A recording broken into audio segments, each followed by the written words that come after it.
When a problem arises, people turn to scientists for answers. The University of Washington 2006 Science Forum features faculty sharing research results on the world's most vexing problems.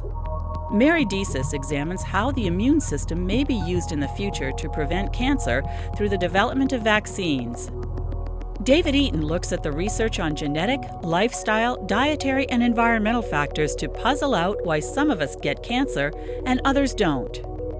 Garrett Odell examines the use of mathematical models to shed light on how biological gene networks operate and how these models reveal the networks to be astonishingly robust, despite their unintelligent design. Buddy Ratner updates us on the progress of regenerative medicine and addresses the practical and ethical issues surrounding tissue regrowth and organ replacement. And Ray Hilborn provides facts to dispel the fears of a worldwide fisheries crisis and discusses the changing objectives of fisheries management. Join us in Puzzling Out the Science. Exploring Our World, Puzzling Out the Science is made possible by the University of Washington Alumni Association, the College of Arts and Sciences, the Office of Research, the College of Engineering, the School of Medicine, the College of Ocean and Fisheries Sciences, and the School of Public Health and Community Medicine. Additional funding for this program is provided by the University Bookstore and UW Medicine.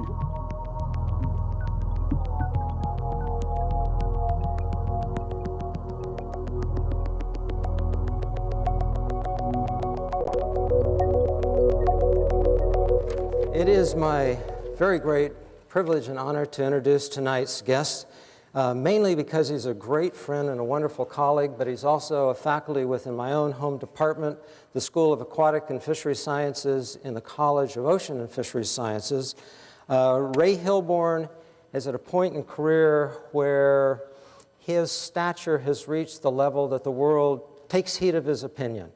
They invite him all over the world, those nations who fish, to give that opinion and to share with them his insights. On a typical month, he's going from the Bering Sea to New Zealand to Japan down to Australia and taking the equator around to the Serengeti. I actually have a picture of Ray in my office to remember what he looks like.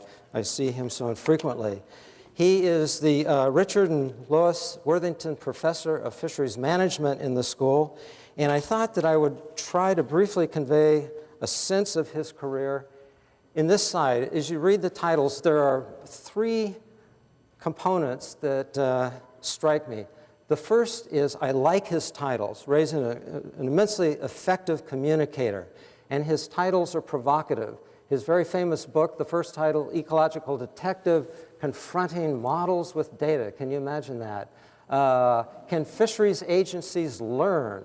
Hatcheries in the Future of Salmon, the rather regal state of the world fisheries, and the very significant issue that is emerging now, biocomplexity. And I think it's also the very uncanny ability of Ray to recognize, far in advance of the rest of us, those central issues that are emerging as dominant societal themes that we need to consider in fisheries.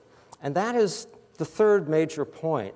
He always embeds the science, the fish, where they are, the population trends, how many he ought to take, but he has very clearly moved to the arena of people, those who take the fish, their communities, their industries, the agencies who govern them for good or bad, the institutions of law that regulate them, and he tells us to ask questions. Are things being done right?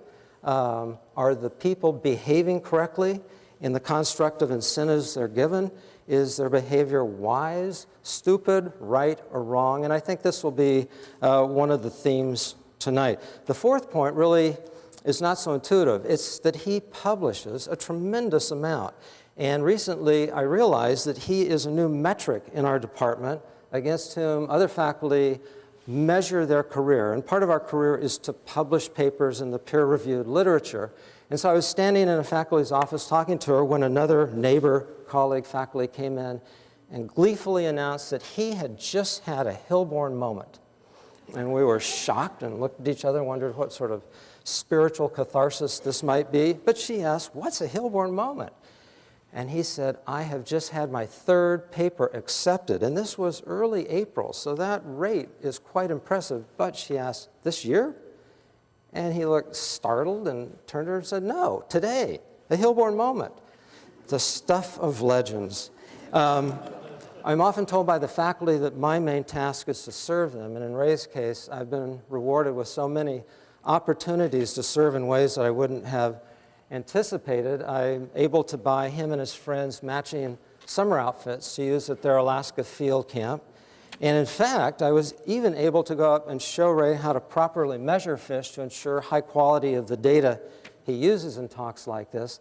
I experienced some fairly primitive living conditions, and he pointed out that it would be okay for me to buy him and his faculty colleagues a new laboratory and accommodations. But without question, my proudest moment of service to Ray is to serve as his personal bodyguard, to stand between him and harm's way as he rampages up these little creeks, chasing down these salmon hell-bent to make the last distance to their spawning ground, Ray in competition with these 800-pound Alaska brown bears who are after that very same fish.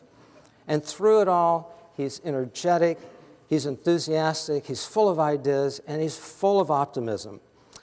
So let's enjoy our moment tonight, and please join me in welcoming Dr. Ray Hilborn.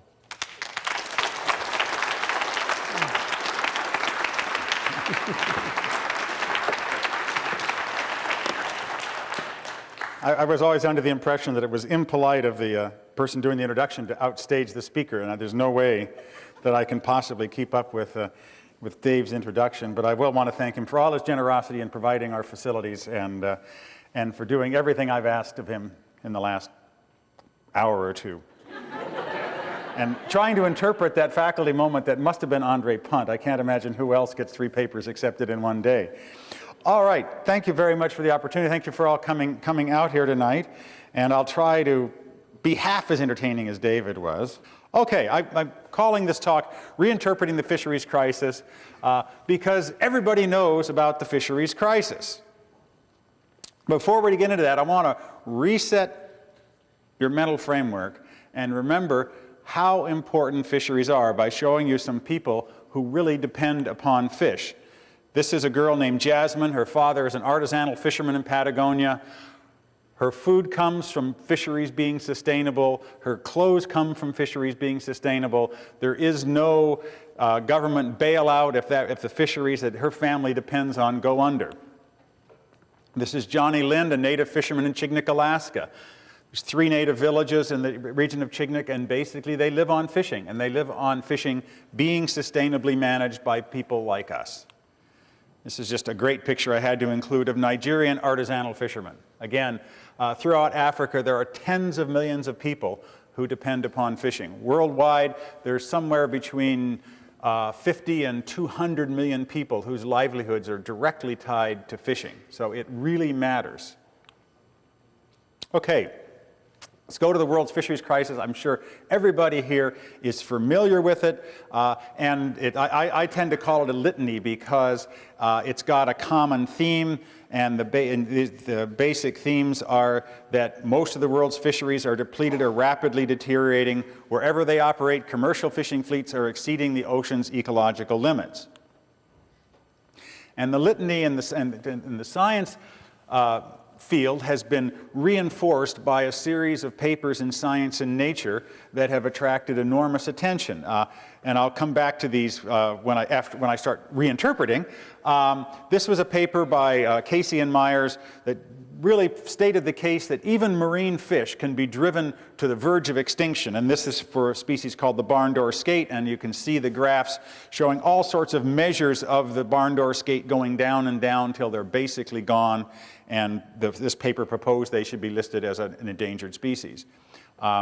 Very, very well-known paper by Daniel Pauly and others, Fishing Down Marine Food Webs, where they showed that throughout the world, if you look at where the fish are coming from, the average fish is being caught at a lower trophic level. That is, where we used to catch the top predators, we're now catching the fish that are are middle level fish, the herbivorous fish, and that the future of world fisheries with this fishing down food webs this is a picture I took in the Tokyo fish market, and there's only two things for sale there: farm salmon and krill.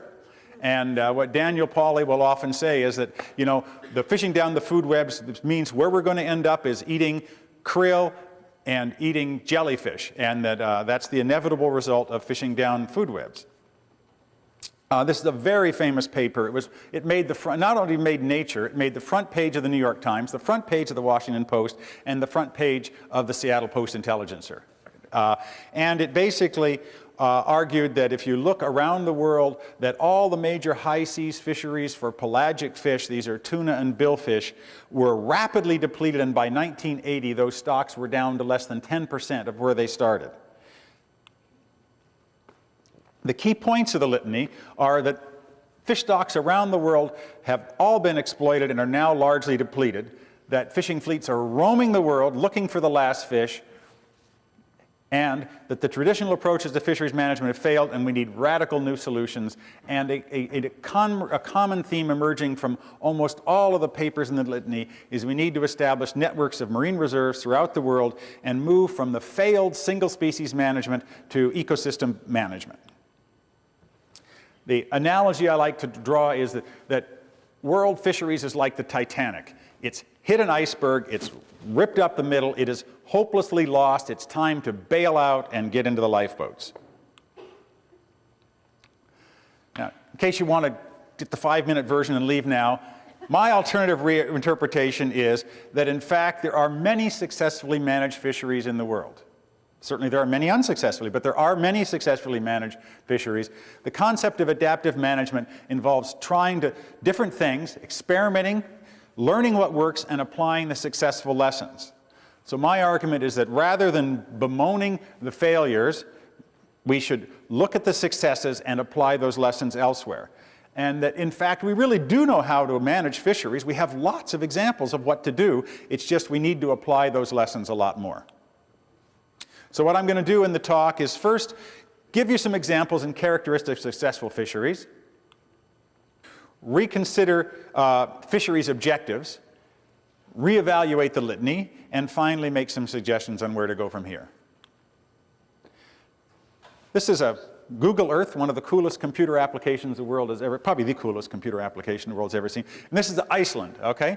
Iceland is a country of 250,000 people that completely or almost completely depends upon fish. Okay? It has one of the highest standards of living in the world, by almost any standard higher than US, and it does it on the basis of sustainably managed fisheries. So to say fisheries management has failed, well then why is Iceland doing so well? Their fish stocks are actually generally growing, they're not declining, they're making a lot of money, something American fisheries have had a lot of trouble doing on average. They know how to manage fisheries. Let's learn from what they've done.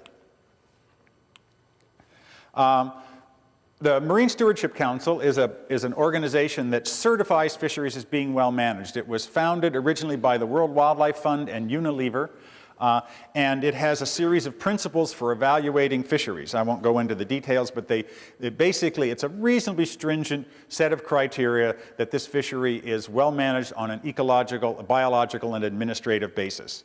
And there is a whole list of species and stocks here that have been reviewed quite extensively and certified as being well managed. And my point in this slide is that there are lots of examples we could go out and say, okay, what is it that they're doing in South African hake or Alaska salmon or Thames herring that's working? Why is it that that fishery is being well managed, and compare it to what is happening elsewhere? Moving from industrial fisheries is a really good example of how fisheries can be well managed in Chile. This is an example that my colleagues Ana Parma and Lobo Orensanz have been heavily involved in. And the coast of Chile is several thousand kilometers long, and it has hundreds of little artisanal fishing communities. 4,000 kilometers long, 425 caletas is the name for these fishing communities. And these are small-scale, local fishermen. Many of the boats don't even have power.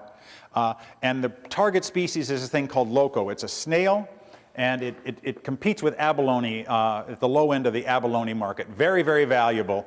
And once it started to be marketed, it was totally plundered. And in 1989 to 1993, they attempted to prevent the overfishing by a total closure. And it just didn't work. They couldn't, by trying to regulate catch with seasons, with size limits. There was too much illegal fishing, too many incentives for illegal activity. And so they invented, or they applied, what's called a turf system, territorial user fishing rights, where each of these communities actually in Chile gets the right to own the area that they fish and to completely regulate it in a co-management system with the government. But they basically do all of the work. And these turfs, these area managed, the local fishermen are responsible for determining what the abundance is, for enforcing it and keeping other people out, for collecting all the data. And the system, they do this in cooperation with technical consultants, and it's been an enormous success in that the only place in Chile you find good abundances of this species is in the areas that are managed by these cooperatives. The kind of model that we imposed from the West, that is centralized government with a total allowable catch and highly centralized management, was a total failure. Right now, the local fishery in Chile is closed everywhere except where the turfs are in place. And this is a model that we can actually start applying to a lot of our fisheries that aren't working right now in their current system. To come closer to home, Pacific halibut, one of the standard examples of an extremely well-managed fishery. This is the history of the stock size going back to 1935. Now this is, you don't see this in the cover of Science, okay? It's because it's at record levels, it's doing very well. But I want to now sort of look at the darker side. This was the history of season length.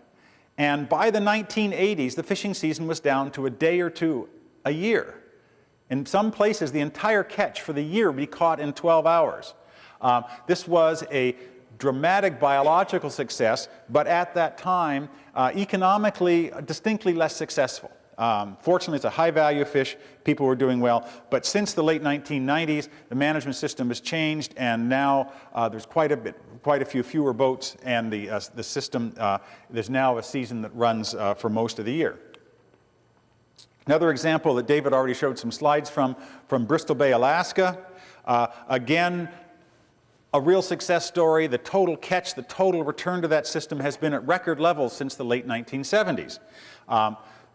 Generally ascribed to a combination of a good single agency management with a clear biological objectives, a limited entry program to keep from having way too many boats, although they have too many, and very good ocean conditions.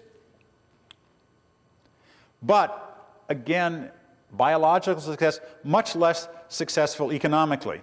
But what you see is that starting in the 1970s, this fishery was producing $150 to $200 million a year in landings. That's when I started working there. I don't know how you did that, David. But right now, the vast majority of that fishing fleet is technically bankrupt. There's lots of fish, but the main reason for the decline in value is competition with farm salmon. But the system has not been able to respond to that economic challenge yet. And here's one of the reasons. There's a limit in Bristol Bay. There's only 1,800 licenses for fishing boats, and they can only be 32 feet long. The boat on the right was a 1960s type fishing boat that's 32 feet long.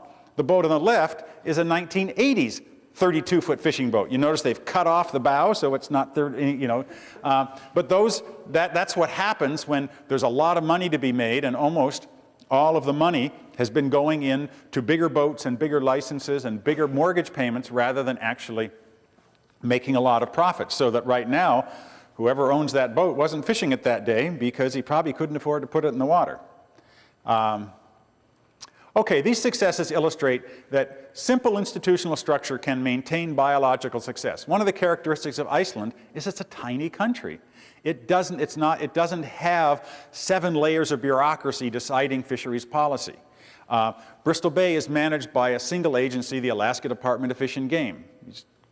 want to contrast that with Puget Sound management or Columbia River management, it's just a totally different world. The other very important aspect is stopping the race for fish, that in open access systems and even in limited entry systems, there is just too much incentive for someone to build a bigger boat to try to catch the fish before someone else does, and we have to stop this race to fish. Okay, so we know the causes of failure, the race for fish, and the race for fish provides negative incentives: to catch fish too fast, build bigger boats, to ignore all but the target species, and to pressure management agencies for what I like to call the last sustainable fish. So in these competitive fisheries, you find enormous pressure at the political level to try to squeeze every last fish out of the management agencies. Okay, I want to now, so overfishing is a big topic, and I'm sure you have all heard a lot about it. I want to just take another look at overfishing. So there's been lots of emphasis on stocks that are classified as overfished, but something that I have never seen anyone else do, I think, I mean, somebody else must have done it, I just can't, is ask, what's the cost of overfishing? Okay? And orange roughies, I have a student right now working in New Zealand on orange roughy. It's a long-lived fish, and it is frequently cited as a poster child of the inability to manage fisheries. I have seen dozens of scientific papers. The last big international conference I was at, this slide was presented. This is the history of orange roughy in New Zealand, with 9 different stocks. Many of them overfished. That dotted line at 30% is the target overfishing level. And this is, as I say, a poster child for saying, we cannot manage fisheries. Fisheries management has failed. We need a new system. Okay? So I asked the question, well, what's this costing? What's the cost of this terrible management? I should point out that many of these stocks, they all started out largely unfished in the totally unfished in the about late 1970s, and many of them have declined over 80%, which by the International Union for the Conservation of Nature puts them on the endangered species list. The fisheries people in general have been fighting it because that most of this decline was intended fishing down to maximum sustained levels. But all of these stocks have declined dramatically, many enough to make the IUCN endangered listing, and many have declined below BMSY. But the management plan for these fisheries was fish them down to BMSY, which is in the range of 25–35% of virgin biomass. So on the one hand, people are saying, oh, what a disaster, all these stocks have been fished down a lot, but in fact that's exactly what you need to do if you want to maximize yield. So what's the cost? And what I've plotted here, on the x-axis is the stock size relative to its unfished. On the y-axis is the percent of maximum yield, and the purple line is what we call the yield curve. That is what the yield would be on average at that stock size. And you see that it's maximized at about 30%. That if you want to maximize the long-term sustainable yield from this stock and from most stocks, you fish it down to about 30% of its virgin biomass. And you see that most of the stocks are clustered in at 30% or higher, but there are 2 that are below, 2 that are significantly overfished. If you do the arithmetic, New Zealand is losing 8% of its potential yield of orange roughy due to overfishing. Okay? 8%. So here's a poster child of the fisheries has failed movement, and you say, well, what's the cost of this disaster? Well, it's 8% of a theoretical maximum. I mean, how big a problem is that? Okay? How big a problem is that? And the answer is, it all depends on who you are. So another illustration. This is the graph of the trend in biomass in U.S. West Coast groundfish. Okay? Now again, I have seen people put this up and say, look, we have no control of our fisheries. The stocks have all been fished down. Some of them are fished down and now overfished. What people forget is that's the management plan. The management plan in the 1970s was to fish these stocks down to between 20 and 30% of their virgin biomass. Now, we didn't succeed, and a lot of these are down at some of them below 10% of their virgin biomass. But on average, as an aggregate, this group of fish has been fished more or less as planned. No one has ever gone through and said, how much are we losing by the stocks that got fished too hard? And actually, I'm just in the process of trying to do those calculations. This is just one of the species that was fished down and recovered lingcod, and it's now considered to have been fished down, classified as overfished, and now fully recovered. So again, the point is, we know how to, if a stock gets overfished, we have the techniques to do it. The question is, why don't we do it? Another poster child, New England. I'm sure you've heard about all the political controversies of New England fisheries. I suspect that most of you think that there probably aren't any fish left in New England. Okay? This is the value of fish from New England. Okay? And if you think of fisheries as being an economic activity, you'd look at this and say, what's the problem? I mean, New England is producing more economic value than it ever did. What's the problem? This is Eastern Canada, the source of the greatest fisheries crisis, or at least the most publicized fisheries crisis of the 20th century, which was the collapse of the Newfoundland cod. And you can see that the lower blue area is the decline of groundfish in Eastern Canada. That would be primarily Newfoundland and Nova Scotia, but also New Brunswick and PEI. What people often forget is that at the same time groundfish were going down, shellfish were increasing. And it wasn't a poly moving from the groundfish to shellfish, it's because there really were more shellfish. And the reason there were more shellfish is because their predators, the cod, were largely gone. And there's a number of recent papers suggesting that there's a significant economic cost to rebuilding the cod, which would be lower shellfish yields. And this is, the answer, well, should we rebuild cod if it means less shellfish? That's not a scientific question. Society has to ask, if we can't have cod and shellfish, which way do we want to go?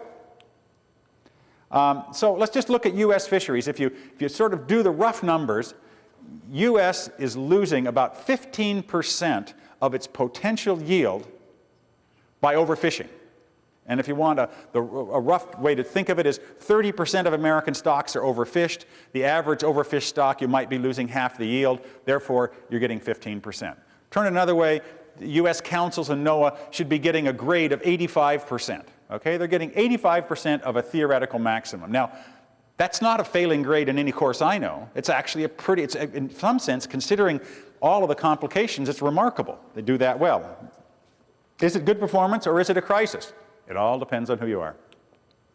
What do we mean by success? The litany is all about the change in abundance of fish stocks. And there is no question that fish are, in general, a lot less abundant than they were in the past. But let's consider fisheries objectives. There are, in some sense, 4 traditional objectives for fisheries management. The one most common you'll find in every piece of legislation is maximum sustainable yield. That is sustainable, not maximum catch, but maximum sustainable yield. The Magnuson-Stevens Act, the Law of the Sea, every country I've ever looked at has that written right in as the underlying theme of management. But never underestimate the importance of maintaining jobs in communities and their associated political power.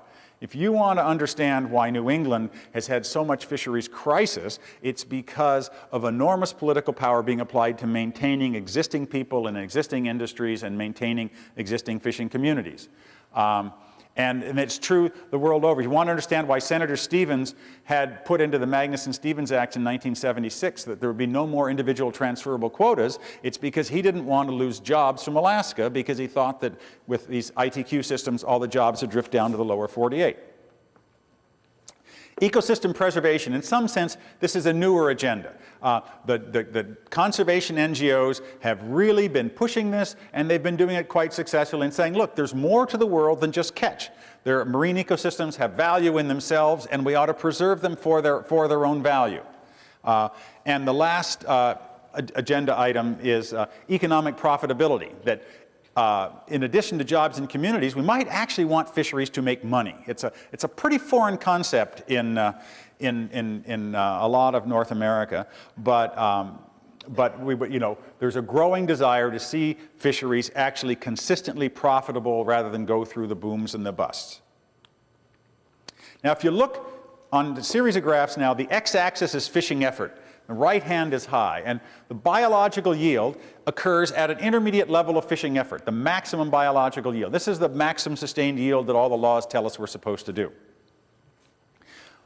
But if you look at jobs, you maximize jobs by more effort. That if you want to maximize your employment, you overfish. And you know, my simple interpretation is, if you want to understand why we end up with a lot of stocks overfished, it's because the political power for jobs in communities pushes us beyond the level of maximum sustained yield.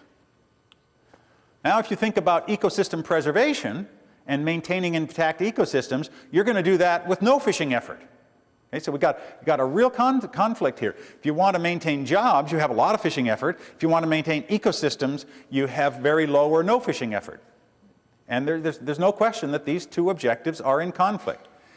And if we look at profitability, profitability is again maximized at an intermediate level of effort, but usually maximized at less fishing effort than yield, because you want to have high catch rates, you want to have stability is a really important part in long-term economics profitability, and so profitability will usually be maximized at distinctly lower fishing effort than maximum yield. So if you put all four of these together, my interpretation is we had a zone of what I call traditional management. That is where yield and jobs were the two objectives, and you ended up with a compromise that ended up with stocks heavily fished and potentially overfished. Now, if I want to be optimistic, I'd like to say that we're moving to a zone of new consensus. That is, the conservation NGOs have been very effective at really changing the objectives of society. I mean, society, there's no question now that maintenance of ecosystems is a much higher priority than it used to be, whether it's the Marine Mammal Protection Act or a whole bunch of legislation and public attitudes. We do want to we're much more concerned about maintaining ecosystem integrity than we used to be. And there's no question that the fishing industries have been pushing for fisheries management actions that will maintain us at higher levels of profitability. And both of those are moving us the same direction towards lower fishing effort, higher population sizes, and less impacted marine ecosystems. So it's an encouraging thought. So we can interpret the fisheries crisis as a conflict in objectives. At one level, say the fisheries crisis is all about overfishing. Say, no, it's not. It's simply the new objectives of ecosystem preservation are fighting against the old objectives of jobs and biological yield. The new economic agenda stresses economic sustainability, and that is, again, largely in conflict with jobs and yield. And all you have to do is follow the council actions over, quote, rationalization, look at the complaints coming out of Kodiak about how many jobs were lost by the crab rationalization. This is an ongoing battle. And again, it's not a scientific question. You know, that society has to decide what it really wants to do. So let's go back to the question of the Titanic and the iceberg. The litany says that fisheries management of the Titanic, it's too late to save the ship. You know, all the world's fisheries are depleted. The traditional method of management, the captain of the Titanic, has failed. Let's cut off his head and go into the lifeboats, and the lifeboats are largely marine protected areas.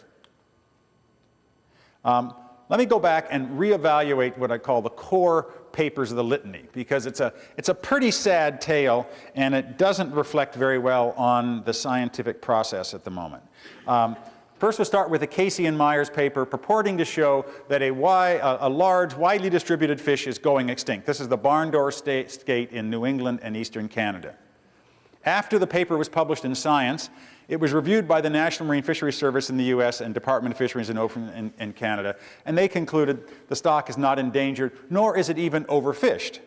The authors of the paper used surveys from the fringe of the range, that is from shallow area, as indicators of trends in abundance from the core range of the species, which is much deeper, and that in fact, when you go out and you look deeper, there's plenty of barn door skates. So here you have a paper that should have never been published, that all the people who worked on barn door skates knew this, but it attracted a lot of headlines, and unfortunately the journals Science and Nature have become the new tabloids of science, and it seems like their only criteria is their ability to get on the front page of the New York Times with almost no effective forms of peer review.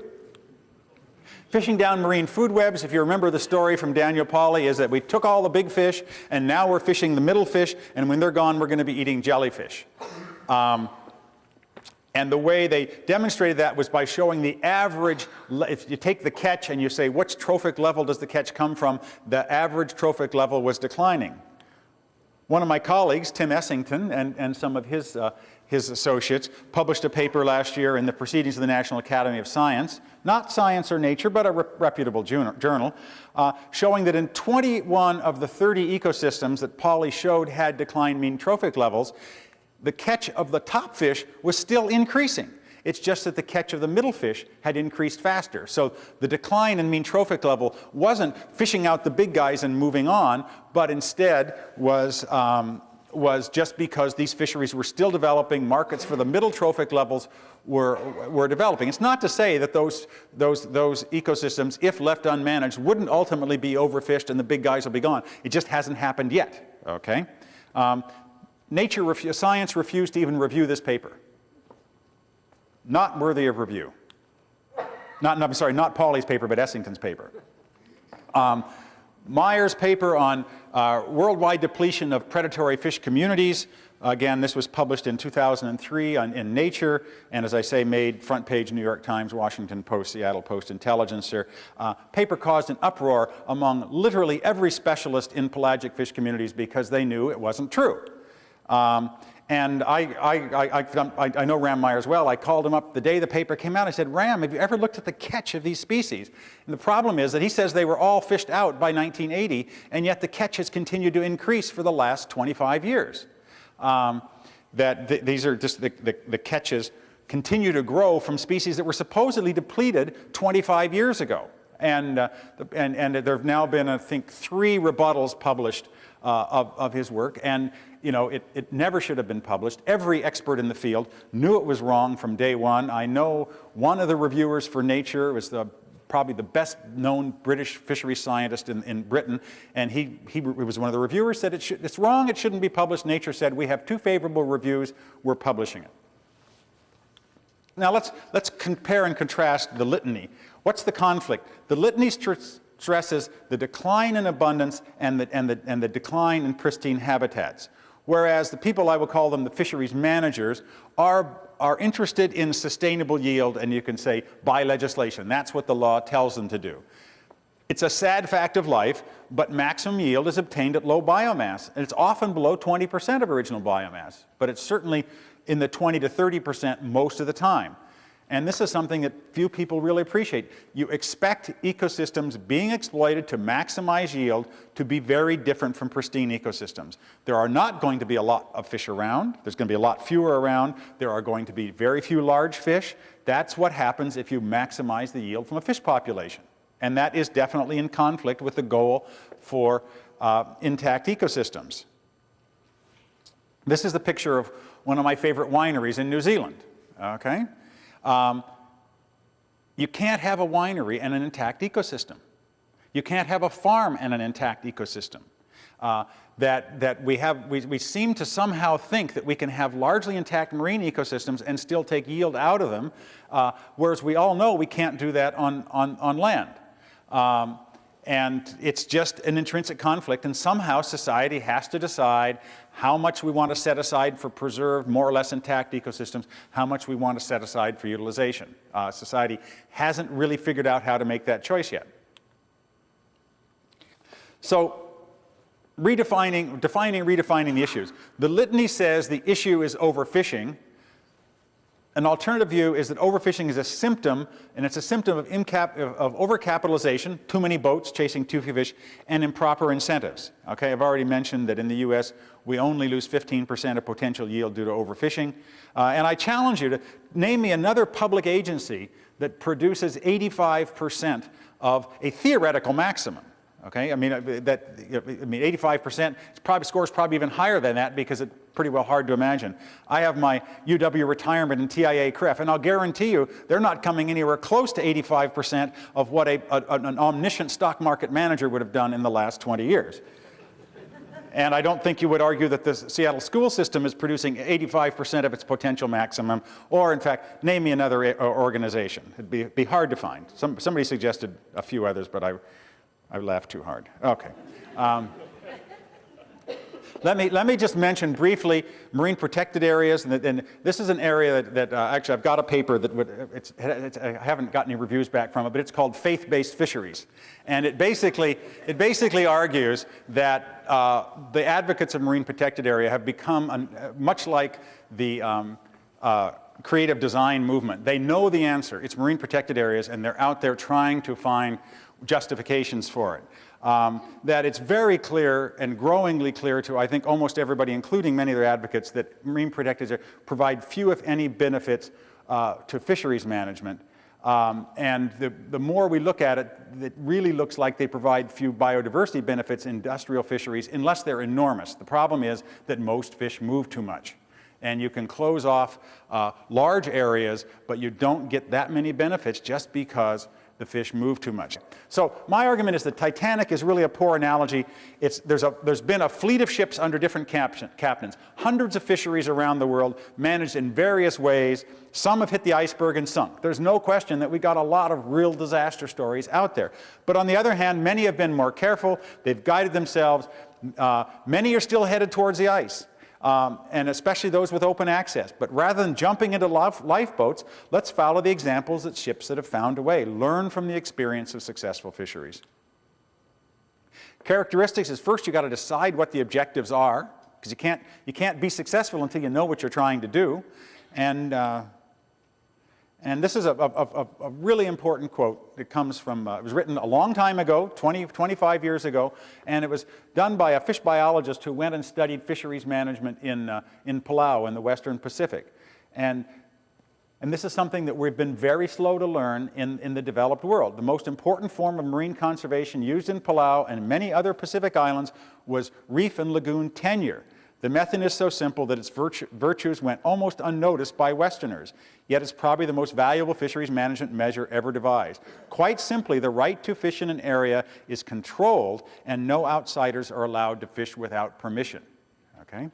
That message has only in the last 10 years been sinking in to the industrial fisheries countries of the world, like the United States, with some exceptions. Okay? Stopping the race for fish, and we now use the words dedicated access.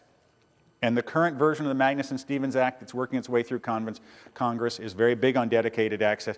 And it's a range of tools. There's community-based ownership, much like the Chilean example. Cooperatives, much like the Pollock and the Hake co-ops that are in big industrial fisheries. State auctioning of fishing rights happens in the Washington geoduck fishery. Fixed individual catch shares, ITQs, IVQs. All of these things stop the race for fish. But they also generally reduce employment quite a bit. But if you want to stop the race for fish, we know how to do it, but you have to decide what you want. There are also incentives for solving other problems. To eliminate discarding, the Canadian trawl fleet in the West Coast has mandatory 100% retention and 100% observer coverage. And guess what? Those fishermen have figured out how to catch only the species that they're supposed to catch. The North Pacific longline fleet has been incredibly effective at reducing bycatch because they've had strong incentives to do so. Western countries basically went wrong from the get-go with this concept called the freedom of the seas. Economists have recognized it since the 1950s. It's just a disaster area. And while we nominally talk about public ownership, the problem is the public doesn't act like an owner. It just basically gives the resource away and says, everybody come and plunder it, and then when it's almost all gone, we try to make amends. One of the keys to success is simple institutional structure. If you look around the world, you look for where you have successes, you almost always find simple systems with clear authority. Compare Iceland, New Zealand, and the Falkland Islands, which are all great economic success stories, great sustainable fisheries, to Europe, neither economically or biologically successful. Compare Alaska salmon to Columbia River salmon. Columbia River has hundreds, well, maybe 100 agencies involved in fisheries management. Alaska has basically one. Differences in approach. The litany, and the best illustrated by the Pew Commission report, emphasizes top-down management, command and control, absolutely no role for any form of rights or dedicated access. The entire Pew Commission did not even consider it. And the primary emphasis in the Pew Commission was on marine protected areas and restrictive quotas. If you compare that to what's happening in the fisheries management arena, the emphasis is on rights and dedicated access to stop the race for fish, the growing recognition of the necessity for complete specification of rights and allocation, particularly between, say, commercial and recreational fishing, and protected areas to guard biodiversity, and the large trawl closures in Alaska and New Zealand that have been announced are part of that package. My problem with the litany is in their religious zeal for marine protected areas, they're diverting an enormous amount of institutional energy that could be used to stop the race for fish. All those people are going to meetings and fighting over establishing marine protected areas could actually be solving problems.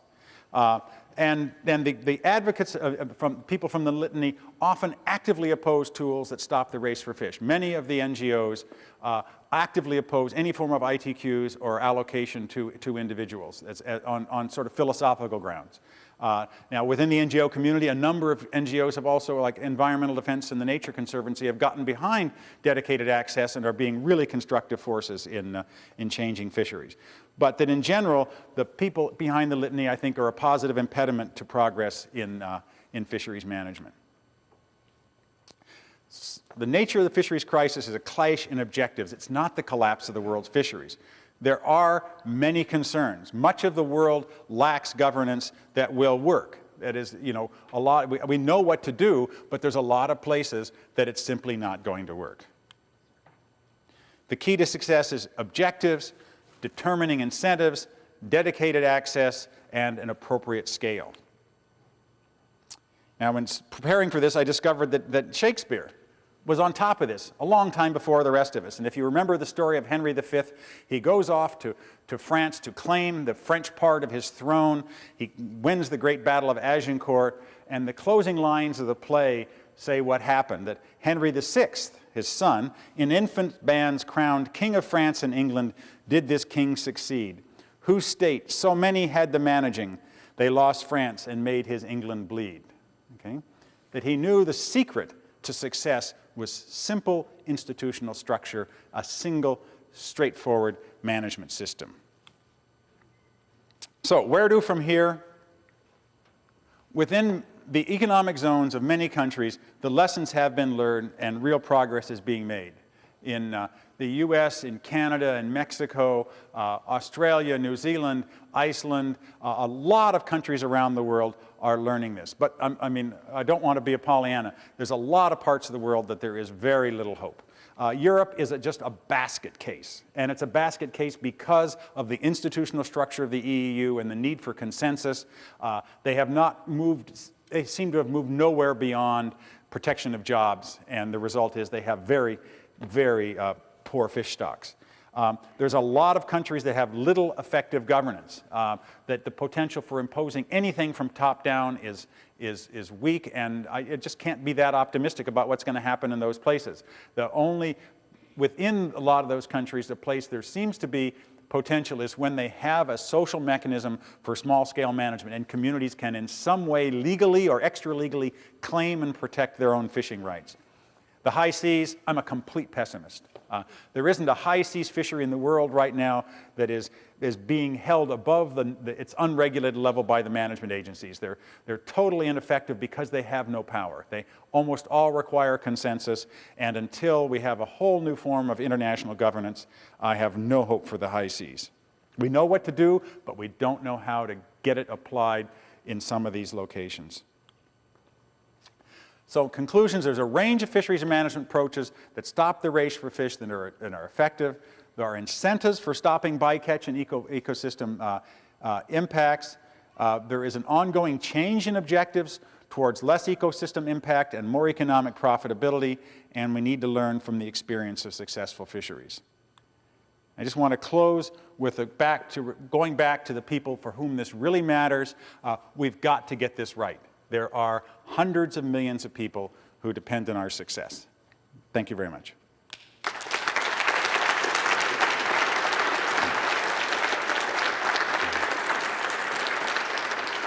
Now I'm told I can ask for a few polite questions.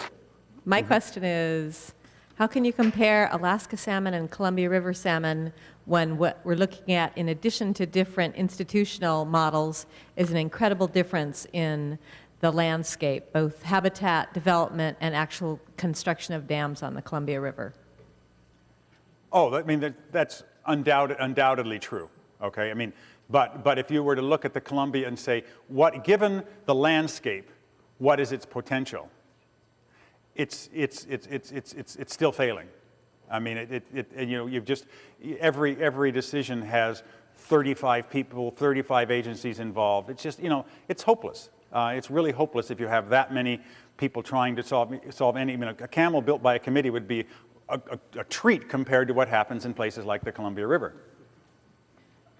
Given the galloping human population, and even if we maximize the use of the oceans, I still don't think we have enough fish for the world, and won't we have to rely on farmed fishing? Certainly we're not going to squeeze any more fish out of the oceans. We've got, and so if we want to produce more fish, there's no question that it's going to have to come from aquaculture. I'd say yes. I think the answer to that is yes. Now, I would say, but we want to make sure we do it in a way that it doesn't reduce the production of wild fish. And there are some, there's various kinds of fisheries. There's concerns, but certainly, the growth in freshwater aquaculture is quite impressive. And in terms of producing more protein, it's not going to come from wild fish. That's for sure. Could you explain why it is that the maximum sustained yield is so much below the level at which a virgin stock of fish would first be encountered? Basically, it has to do with competition for resources. That if you have a population that is at its virgin level, then what's happening at that point, natural mortality is exactly balancing births and deaths. And there is no sustainable yield. You have to find push the population to a level where the birth rate is higher than the death rate, if you're just dealing in numbers. And the death rate usually, as you push populations to lower densities, usually the death rate goes down, and the birth rate may often go up. And it's just an empirical fact with fish populations in their life history that occurs in the 20 to 40% of virgin biomass range. Whereas if you look in marine mammals, it's usually just the opposite. It's usually more towards the 60 to 80% range, and it has to do with how competition for resources and density dependence works its way in through the life history. But an important point is that that's where the maximum is. But there's a concept I'm very fond of called, instead of maximum sustainable yield, it's pretty good yield. And if you say, okay, look, we don't need to maximize it, let's just do well. We don't have to get a perfect score. And it turns out that you can obtain pretty good yield, let's say 80% of the maximum, over a very wide range of stock sizes, often 60 or 70% of virgin biomass. So that if you're willing to accept, if you say, well, okay, what's the consequence of holding the population at pretty high levels? The answer is you don't lose that much yield, and you often get a lot more stable yield. And it's a pretty hot topic in research right now, is saying, look, maybe we should try to manage these populations at much higher levels than we have in the past. And the calculations are that often you just don't lose that much yield by doing so. But if you go to the scientific tradition, saying, when the legislation said maximum sustained yield, and you ask the scientists, where does that happen? Well, it happens at 20 or 30%, and the natural dynamic of those fisheries was to push them down and down and down. And as I say, I'm sort of optimistic we're moving beyond that now. You proposed more of a simplified structure for management councils to manage the overfishing, the potential overfishing. Are you proposing a council that less represents, say, an equal number of ecologists and fishery representatives, such as what's most of the councils that occur in the Pacific Ocean? No, I mean, to me, the biggest problem with the councils is really that no one's in charge.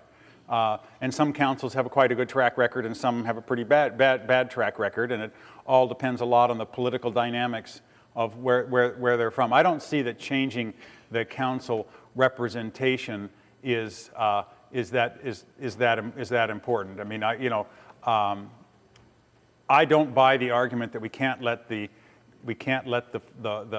fox guard the hen house, because if you set the incentives right, the fox will maximize the yield from the hen house rather than taking them all. And we can see that happening in lots of places, like the Chilean example. I mean, there the fishermen really are in charge. But in the systems that we have in place now, the incentives typically aren't right.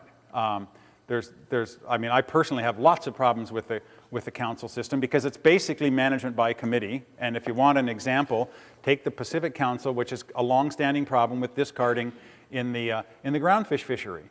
And the Canadians, now almost 12 years ago, solved that problem with 100% observer coverage and mandatory retention. The Pacific Council hasn't been able to figure out how to do that yet. And to me, and they know they should do it, but they can't. It's so complicated. There's all these enforcement issues.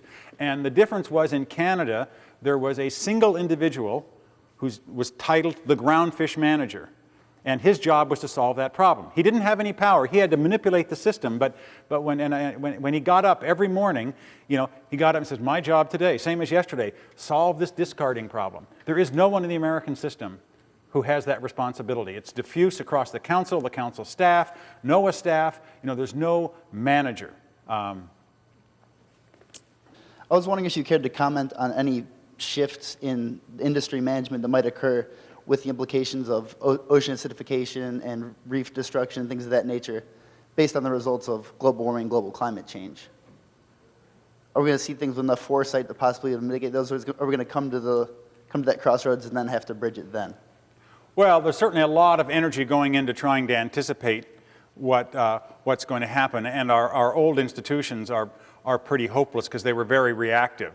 But I don't think our ability to forecast change is going to be very high. But what we have to do is find incentives that work that allow for more flexibility. And this is actually the Newfoundland cod example is a really good case of how we went wrong. What we did in that case is back in the 1950s and 60s, Newfoundland fishermen were generalists. They fished for cod, they fished for lobster, they fished for crab, they fished for seals.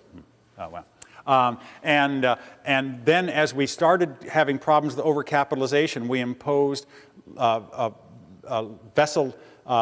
vessel restrictions. So a boat had to have a limited number of licenses in each fishery. And what it ended up doing is forcing fishermen to specialize.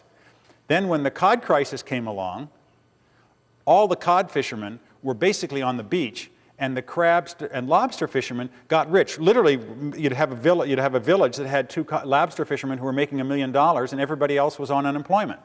In the way we do things right now, with people pocketed individual fisheries, there's going to be winners and losers, and we haven't really come to terms with how we produce institutions that can survive, can generalize and take changes as nature gives them to us. And I'll stop right there. Thank you.